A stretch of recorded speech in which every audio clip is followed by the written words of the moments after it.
Sir, our spiritual preceptors were blessed with the grace of Lord Hayagreeva. So they were intellectual giants. But they say to win Lord Hayagreeva's grace is an arduous task.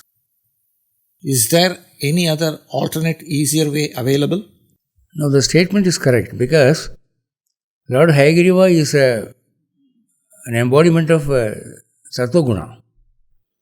To please a deity of Sattva Guna is very tough. To win the grace of a deity which is tamasic or rajasic is very easy.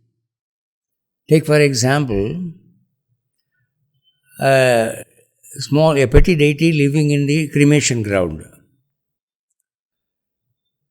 The grace of that deity can be won just by offering the sacrifice of a cock or a hen or a goat.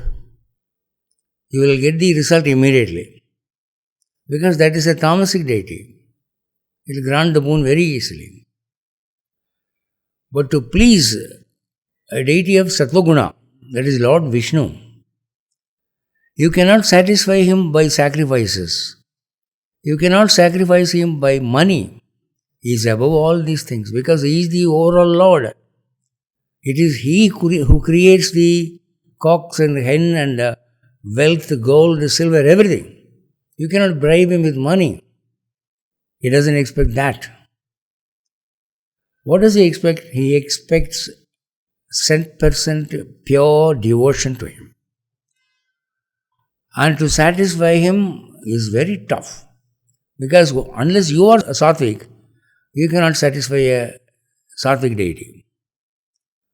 That needs a great amount of spiritual charge. That is why people say to win the grace of Lord Vishnu is very tough. That's right. But our preceptors, our ancestors have shown us a way to make this path easy. What is that? Our Shastras say that Acharyo Devo Bhava. Your Guru is God Himself. So if you look upon your Guru as God, God comes down to your level very easily.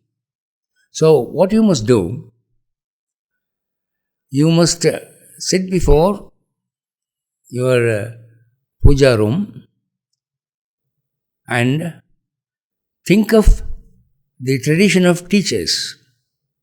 The first Guru, the first teacher is Lord Narayana himself. Narayana is the first teacher. Then Goddess Mahalakshmi, the first disciple. Then Lord Vishwaksena, Lord Garuda, Naradeva. The tradition goes like that.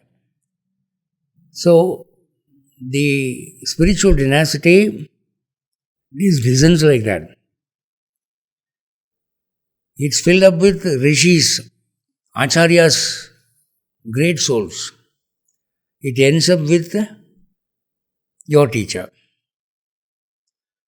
Think of that long chain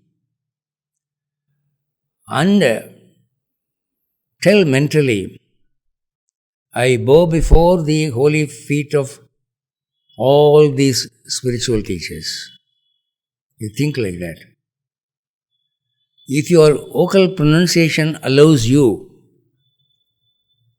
to say 2 words in Sanskrit, try if you can say Sarva Gurubhyo Namaha.